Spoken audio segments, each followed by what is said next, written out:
天使在这个过程当中，让整个军队都怎么样？混乱，让整个军队怎么样？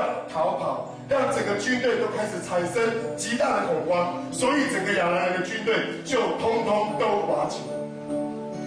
你必须明白，在神做事的法则里面，神通常不会你信才做，神是你做，他要在你生命当中，你信，他就可以继续做的一件事情。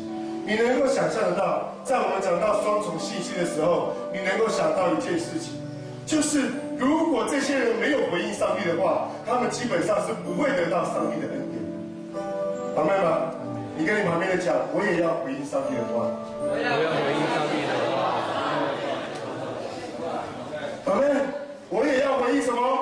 上帝的话。求神来祝福你，我也要回应上帝的话。你知道第一件事情是你要开始明白认识神的工作的法则。但以理书第10章第13节，你不用翻，简单来讲，就是当上帝很清楚的告诉但以理，他说要看到一件事情，就是以色列人被赎的日子70年怎么样满足？70年满足，所以但以理做了一个选择，就是要为以色列人来祷告，来呼求，求上帝来帮助他们，阿们吗？可是很清楚的一件事情，但以理在祷告的时候遇见天使米迦勒，告诉他说什么？告诉他说，我在你第一天祷告的时候，我就来帮你了。可是我总共就被波斯的魔军拦阻几天？21天。圣经说21天。你知道神工作的法则是什么？在你开始祷告的时候，在你开始寻求神的时候，当我开始决定倚靠的时候，神就已经在工作。不管你觉得这个事情是让你觉得顺遂的，这个事情是让你觉得不顺利的，你都必须明白一件事，就是神已经在这个过程当中开始工作。阿们，阿们。你跟你旁边人讲，神早就在工作。神早就在工作，阿们吗？这是神在你生命当中做工的法则，因为圣经很清楚的告诉我们，你知道，当这些人做一件事情，当以色列王在表达他的心意的时候，当以色列王再愤怒的时候，以利沙说，明天这个时候，你就会看到神迹。如果你读第7章的全部，你觉得以色列王有没有相信？你觉得以色列王有没有相信？你看清楚回答我，以色列王会相信？会有。我们手上有圣经的来举起来一下。啊，以色列王有没有相信？以色列王没有相信。军长没有相信，军长说了一个更冒犯的话。但是你从以色列王的反应里面，以色列王很清楚的说了一件事情。他说：“如果我们听见这个消息是真的，在第12节里面，他认为这是亚兰王军队的计谋。但是我想求神祝福你，你要选择一个反败为胜的人生。你最重要的一件事情就是，请你选择神。第二个事情，请你跟我一起跟旁边的人讲，我要选择相信神的话。你跟你旁边的说。”我要选择相信神的话。阿们。我要选择什么？我要选择相信神的话，因为你要很清楚的知道圣经怎么说这件事情。当上帝希望你有信心的时候，请你告诉我，上帝希望你的信心到什么程度？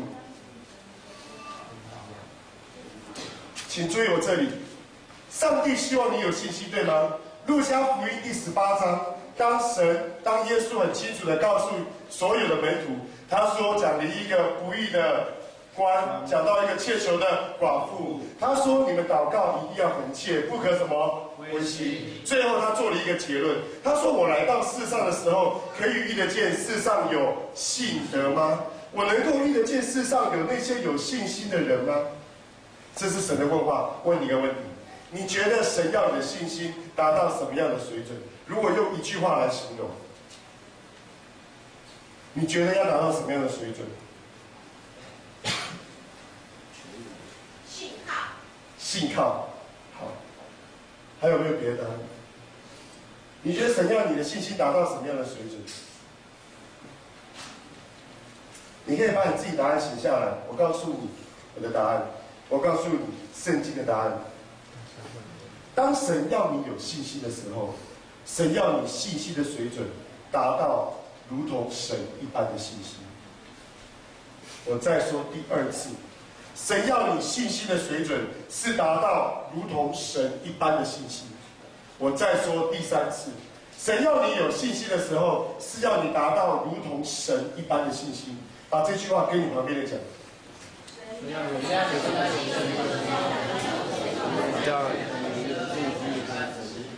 圣经很清楚的告诉我们，神要你的信心到底要多有信心？我告诉你，在你所有的认知里面都不足以比得上这句话。因为神要你有信心，达到什么样的水平？达到跟上帝一样的完全相同的信心。也就是说，当上帝说这件事情是这样的时候，那么你也能够跟我一样，完全的相信是这样的发生。当上帝说那样的时候，就是这个意思。当上帝说要在你的生命当中，要把你好像小羊带到青草地旁边一样，要让你得着丰盛和恩典的时候，上帝的话就是这样说的。而他要你拥有的信心，就是跟他一样，相信他会把你带到青草地上面去。这是神在你的生命当中给你一个非常重要的挑战。所以第一件事情，你要明白神工作的法则。因为神不是你信不信他才工作，神是你信或不信他都在工作。你要注意到一件事情，请你看我们这里，你有没有想过一件事？如果撒玛利亚城里面的人，他们都完全不相信，他们完全不相信上帝要把恩典给他们，接下来也没有那4个大麻风的去找亚兰的军队。这时候发生一件事情，他们很可能就在这个城里面就怎么样，饿死。他们如果不愿意相信这些食物会给谁吃，这些食物和这些衣服会给那些相信的人吃。你要注意，我要跟你讲一件重要的事情。神工作的法则超过你的想象之外。如果神定义要给这个人一个恩典，神定义要给这个人一个恩典，而这个人如果没有得到这个恩典，会有其他的人得到这样的恩典。因为这是神很奇妙的做事的法则。因为你要记得，神所要做的事，有没有人可以拦阻？没有。神所要做的事就是要做，但是有信心的人才会怎么样？得着。这就是你的第一件事，你明白神工作的法则。如果神已经决定他要做了，那么神就一定会做。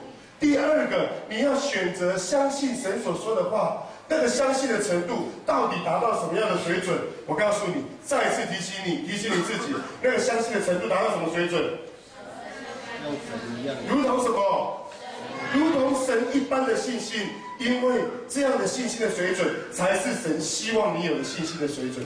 这个信心的水准，是你嘴巴说出来的话，也是有信心；你手中所做的事，也是有信心。你脚所踏的路，你自己人生你所经历的事情，你要做的决定，也是有信心。他要你全人全身都带着信心的行动往前走。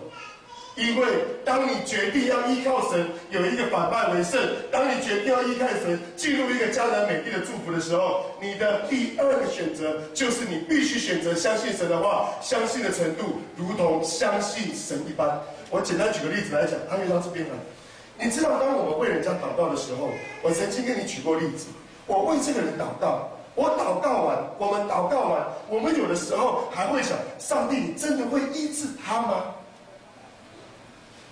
有没有这种经验？你祷告完了之后，上帝，你真的会帮助他吗？你祷告完了之后，你认为上帝真的可以这样吗？我告诉你，你的问题一提出来，你就知道你信心的水平到哪里。但是神给你一个挑战，他清楚地告诉你，那个信心不是只是好一点，那个信心要像神的信心一样。请注意我这里，请会坐。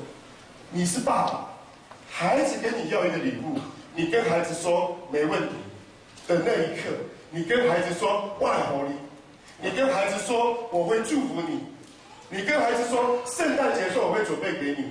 当爸爸讲这句话的时候，因为爸爸手中拥有资源。